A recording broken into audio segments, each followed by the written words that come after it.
اور جوش مارتے سمندر کی کہ تمہارے پروردگار کا عذاب واقع ہو کر رہے گا اور اس کو کوئی روک نہیں سکے گا۔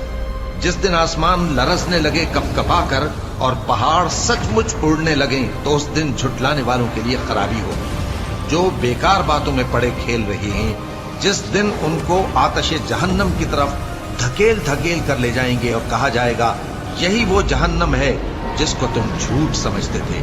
بسم اللہ الرحمن الرحیم۔ السلام علیکم محترم ناظرین، بے شک تمام تعریفیں اللہ کے لیے ہے۔ ہم اسی سے مدد مانگتے ہیں اور اسی سے بخشش طلب کرتے ہیں۔ ہم اپنے نفس کی برائی اور اپنے برے اعمال سے اللہ تبارک و تعالیٰ کی پناہ چاہتے ہیں۔ جس شخص کو اللہ تبارک و تعالیٰ ہدایت دے اسی کو یہ گمراہ کرنے والا نہیں، اور جسے وہ گمراہ کرتے اسے کوئی ہدایت دینے والا نہیں۔ محترم ناظرین، اللہ تبارک و تعالیٰ نے یوم آخرت پر یقین کو ایمان کے ارکان میں سے ایک رکن قرار دیا ہے اور اپنی کتاب میں ایسے دلائل و براہین ذکر کیے ہیں جن سے یوم آخرت پر یقین کرنا ضروری ہو جاتا ہے۔ ان دلائل و براہین میں اللہ سبحانہ و تعالیٰ کا کسی چیز کو عدم سے پہلی بار وجود بخشنے پر قادر ہونا، دنیا میں مردوں کو زندہ کرنا، جانوروں کو پیدا کرنے کی قدرت رکھنا اور پانی برسا کر پیڑ پودوں کو نکالنا وغیرہ شامل ہے۔ اور تمام انبیاء کرام بالا اتفاق اپنی قوموں کے سامنے یوم آخرت کا ذکر کیا کرتے تھے۔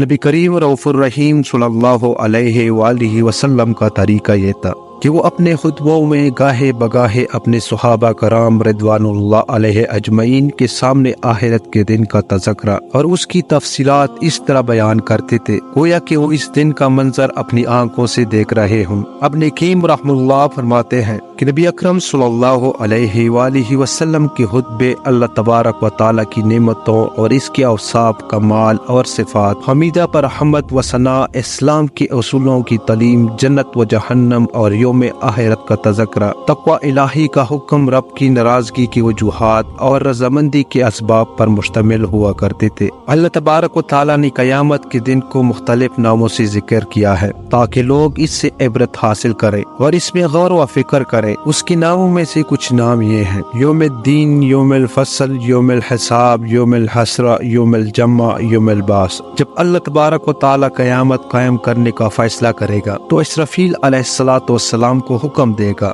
پھر وہ سور میں پھونک ماریں گے جس سے بندوں کی روحیں اڑتے ہوئے آ کر ان کے جسموں میں لوٹ آئیں گی۔ ارشاد باری تعالیٰ ہے، اور سور میں پھونکا جائے گا تو اچانک وہ قبروں سے اپنے رب کی طرف تیزی سے دوڑ رہے ہوں گے۔ مخلوقات کے جسم سڑ گل جانے کے بعد اسی طرح تیار ہوں گے جس طرح پودا اگتا ہے، جیسے کہ نبی کریم صلی اللہ علیہ وآلہ وسلم نے فرمایا، اللہ تبارک و تعالیٰ آسمان سے بارش برسائے گا جس سے لوگ اسی طرح جی اٹھیں گے جس طرح دانے ہوئے جانے کے بعد اگتے ہیں۔ انسان کے جسم کا ہر حصہ سڑ جائے گا سوائے ایک ہڈی کے، اور وہ ہے پیٹ کی نچلی حصے کی ہڈی۔ اسی سے قیامت کے دن مخلوق کو دوبارہ بنایا جائے گا۔ اللہ تبارک و تعالیٰ بندوں کے جسم، بال اور چمڑے کو دوبارہ اسی طرح پیدا کرے گا جس طرح سب کچھ اس دنیا میں تھا۔ ارشاد باری تعالیٰ ہے، جس طرح ہم نے پہلی پیدائش کی ابتدا کی اسی طرح ہم اسے لوٹائیں گے۔ لوگ اپنی اپنی قبروں سے خوفزدہ ہو کر نکلیں گے۔ سب سے پہلے ہماری نبی اکرم صلی اللہ علیہ وآلہ وسلم اپنی قبر مبارک سے نکلیں گے۔ آپ صلی اللہ علیہ وآلہ وسلم نے فرمایا، میں قیامت کے دن بنی آدم کا سردار ہوں گا اور سب سے پہلے میری ہی قبر پٹے گی۔ اس دن لوگ ننگے پیر اور ننگے بدن ہوں گے۔ فرمانے نبی صلی اللہ علیہ وآلہ وسلم ہے، مخلوق میں سب سے پہلے ابراہیم علیہ السلام کو کپڑا پہنایا جائے گا۔ جنس و انس اور چھپائے ساری مخلوقات کو ایک سرخی مائل سفید زمین پر اکٹھا کیا جائے گا جہاں کسی کی کوئی نشانی نہیں ہوگی۔ رب دو جہاں اس زمین کو چمڑی کی طرح پلا دے گا اور وہ زمین آج کی معروف زمین کی طرح نہیں ہوگی۔ ارشاد باری تعالیٰ ہے، جس دن یہ زمین دوسری زمین سے بدل دی جائے گی اور آسمان بھی بدل دیے جائیں گے۔ اس دنیا میں آدمی کا خاتمہ خیر یا شر جس پر ہوگا اسے اسی پر قیامت کے دن اٹھایا جائے گا۔ نبی اکرم صلی اللہ علیہ وآلہ وسلم نے فرمایا، ہر انسان کو اسی طرح دوبارہ اٹھایا جائے گا جس پر اس کی موت ہوئی ہے۔ بعض لوگوں کو ان کے اپنے اعمال کی صورت میں اٹھایا جائے گا جس پر وہ اس دنیا میں قائم تھے اور جس کی سزا یا ثواب انہیں اسی دنیا میں مل گیا۔ کیا تھا۔ کچھ اہل ایمان ایسے ہوں گے جنہیں اللہ تبارک و تعالی اپنے سائے میں جگہ دے گا، اور اس دن اس کے سائے کے علاوہ کوئی سایہ نہیں ہوگا، جبکہ کافر ذلت و رسوائی اور خوف و دہشت میں ہوں گے۔ ارشاد باری تعالی ہے، جس دن وہ اپنی قبروں سے نکل کر اسی طرح دوڑے جا رہے ہوں گے جیسے اپنے بتوں کی استاروں کی طرف دوڑ رہے ہوں۔ ان کی نگاہیں جھکی ہوں گی، ذلت ان پر چھا رہی ہوگی۔ یہ وہ دن ہوگا جس دن مخلوقات کی نگاہیں پٹی کی پٹی رہ جائے گی اور دل حلق کو آ جائیں گے۔ ارشاد باری تعالی ہے، کئی دل اس دن خوف سے کانپ رہے ہوں گے، ان کی آنکھیں جھکی ہوئی ہوں گی، سورج ان سے اتنا قریب آ جائے گا کہ اس کی حرارت و گرمی سے پریشان ہوں گے، اور اپنے اپنے اعمال کے بقدر پسینے میں شرابور ہوں گے، جس سے ان کی پریشانیاں مزید بڑھ جائیں گی۔ نبی کریم صلی اللہ علیہ وآلہ وسلم نے فرمایا، قیامت کے دن لوگ پسینے میں شرابور ہو جائیں گے، اور حالت یہ ہو جائے گی کہ ان کا پسینہ زمین پر 70 ہاتھ تک پھیل جائے گا اور منہ تک پہنچ کر کانوں کو چھونے لگے گا۔ دوسری حدیث پاک میں ہے، اور لوگوں کو ناقابل برداشت غم اور پریشانی لاحق ہوگی جب لوگ دیر تک کڑے کڑے تک جائیں گے، اور مزید کڑا رہنا ناقابل برداشت ہوگا، تو وہ کسی ایسے شخص کو طلب کریں گے جو رب دو جہاں کے پاس ان کی سفارش کرے، تاکہ اللہ تبارک و تعالی ان کے پاس آئے اور ان کے درمیان فیصلہ کرے۔ نبی کریم رؤوف الرحیم صلی اللہ علیہ وآلہ وسلم نے فرمایا، لوگ آپس میں ایک دوسرے سے کہیں گے، کیا دیکھتے نہیں تم کس حالت میں ہو؟ کیا دیکھتے نہیں تم پر کیسی مصیبت آ پڑی ہے؟ کیا تم کوئی ایسا شخص تلاش نہیں کرتے جو اللہ تبارک و تعالیٰ کے ہاں تمہاری سفارش کر دے؟ تو لوگ حضرت آدم علیہ السلام کے پاس آئیں گے اور ان سے کہیں گے کہ وہ اپنے رب کے پاس سفارش کرے، تو حضرت آدم علیہ السلام عذر پیش کریں گے اور کہیں گے کہ میرا رب آج اتنے غصے میں ہے جتنے غصے میں اس سے پہلے کبھی نہیں آیا اور نہ اس کے بعد کبھی آئے گا۔ پھر لوگ حضرت نوح علیہ السلام، حضرت ابراہیم علیہ السلام، حضرت موسیٰ علیہ السلام اور حضرت عیسیٰ علیہ السلام کے پاس آئیں گے، لیکن سب عذر پیش کریں گے اور حضرت آدم علیہ السلام کی طرح جواب دیں گے۔ پھر ہمارے نبی اکرم صلی اللہ علیہ وآلہ وسلم کے پاس آئیں گے، تو نبی کریم رؤوف الرحیم صلی اللہ علیہ وآلہ وسلم فرمائیں گے، ہاں مجھے منظور ہے۔ نبی کریم رؤوف الرحیم صلی اللہ علیہ وآلہ وسلم فرماتے ہیں، تو میں چل پڑوں گا اور عرش کے نیچے آؤں گا اور اپنے رب کی حضور سجدے میں گر جاؤں گا۔ پھر اللہ تبارک و تعالی مجھ پر اپنی ایسی تعریفوں اور اپنی ایسی بہترین ثنا کے دروازے کھول دے گا اور انہیں میرے دل میں ڈالے گا جو مجھ سے پہلے کسی کے لیے نہیں کھولے گئے ہوں گے۔ پھر اللہ تبارک و تعالی فرمائے گا، اے محمد صلی اللہ علیہ وآلہ وسلم، اپنا سر اٹھائے مانگے آپ کو ملے گا، سفارش کرے آپ کی سفارش قبول ہوگی۔ تو میں سر اٹھاؤں گا اور عرض کروں گا، اے میرے رب میری امت میری امت۔ اس کے بعد رب دو جہاں اپنے جلال و عظمت کے ساتھ آئے گا اور بندوں کے درمیان فیصلے فرمائے گا۔ اس وقت تمام مخلوق اللہ کے سامنے ایک ہی صف میں پیش ہوگی۔ ارشاد باری تعالی ہے، اور سب کے سب تیرے رب کے سامنے سب بستہ حاضر کیسے جائیں گے؟ اللہ تبارک و تعالی ان سے ہم کلام ہوگا، ان کے سامنے ان کے اعمال و کرتوت بیان فرمائے گا، انہیں ان کی گناہوں کا اقرار کروائے گا، رسولوں کو ان کی اپنی اپنی امتوں پر گواہ بنا کے لایا جائے گا، فرشتوں میں سے بھی کچھ گواہ بنیں گے، زمین بھی ان تمام چیزوں کی گواہی دے گی جو اس پر انجام دی گئی ہوں گی، اور اعضاء و جوارح بھی اپنے اعمال کی گواہی دیں گے۔ وہ تمام صحیفے اور رجسٹر پلا دیے جائیں گے جو لکھنے والے فرشتوں کے ہاتھوں میں ہوا کرتے تھے۔ اس دن ہر چھپی ہوئی چیز ظاہر ہو جائے گی۔ ارشاد باری تعالی ہے، اس دن اللہ تبارک و تعالی کی حضور پیش کیے جاؤ گے اور تمہارا کوئی راز چھپا نہ رہ جائے گا۔ بندہ کوئی کام کرتا ہے اور بھول جاتا ہے، لیکن اللہ تبارک و تعالی اسے نہیں بھولتا بلکہ اسے گن کے رکھتا ہے۔ بروز قیامت اسے بندے کے سامنے ظاہر کرے گا اور اس کا انکار نہیں کر پائے گا۔ ارشاد باری تعالی ہے، اللہ کو وہ سب کام یاد ہیں اور یہ ان کو بھول گئے ہیں، اور اللہ تبارک و تعالی ہر چیز سے واقف ہے۔ اللہ سبحانہ و تعالی سب سے تیز حساب لینے والا ہوگا، وہ اپنی مشیت و قدرت سے ایک ہی وقت میں تمام مخلوق کا حساب لے لے گا۔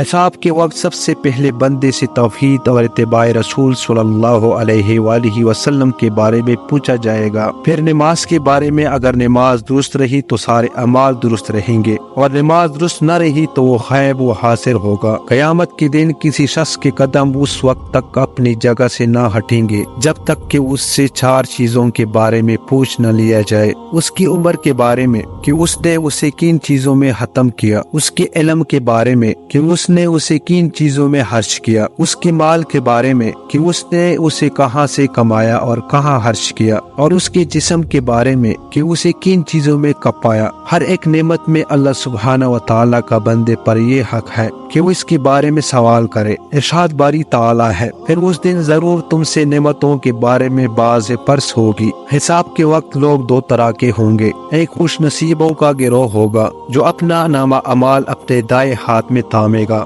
اللہ تبارک و تعالیٰ اس سے نہایت آسان حساب لے گا۔ وہ قیامت کے میدان میں اپنے اہل و عیال اور دوستوں کے پاس خوشی خوشی واپس آئے گا۔ ارشاد باری تعالیٰ ہے: تو اس وقت جس شخص کے داہنے ہاتھ میں اعمال نامہ دیا جائے گا اس کا حساب تو بڑی آسانی سے لیا جائے گا اور وہ اپنے اہل کی طرف ہنسی خوشی لوٹ آئے گا۔ دوسرا بدبختوں کا گروہ ہوگا جسے نامہ اعمال بائیں ہاتھ میں یا پیچھے سے دیا جائے گا، تو وہ گھبراتی ہوئی کہے گا: کاش مجھے میرا اعمال نامہ دیا ہی نہ جاتا۔ محترم ناظرین، اللہ تبارک و تعالیٰ اس کا سخت حساب لے گا، اس کے عمل کا ذرا ذرا گنے گا اور ہر چھوٹی بڑی چیز میں مواخذہ کرے گا۔ ارشاد باری تعالیٰ ہے: ہاں، جس شخص کا اعمال نامہ اس کی پیٹھ پیچھے سے دیا جائے گا تو وہ ہلاکت کو پکارے گا اور بڑھتی ہوئی آگ میں جا پڑے گا۔ اس عظیم مکان میں بندوں کو اللہ کے عدل و انصاف اور وسیع علم کا پتہ چل جائے گا۔ اہل ایمان اللہ کی وسیع رحمت، اس کے فضل و کرم اور احسان کا مشاہدہ کریں گے۔ اللہ تبارک و تعالی خیر و بلائی کرنے والوں کے ساتھ خیر و بلائی کا معاملہ فرمائے گا اور توبہ کرنے والوں کو معافی کا انعام دے گا۔ آپ صلی اللہ علیہ وآلہ وسلم نے فرمایا: اللہ تبارک و تعالی مومن کو قیامت کے دن قریب کرے گا، یہاں تک کہ اللہ تبارک و تعالی اسے اپنے پہلو میں لے لے گا اور اس سے اس کے گناہوں کا اقرار کراتے ہوئے پوچھے گا: کیا تمہیں یہ گناہ یاد ہے؟ کیا تمہیں یہ گناہ یاد ہے؟ وہ کہے گا: اے میرے رب، مجھے یاد ہے۔ وہ سمجھے گا کہ اب میں ہلاک ہو گیا۔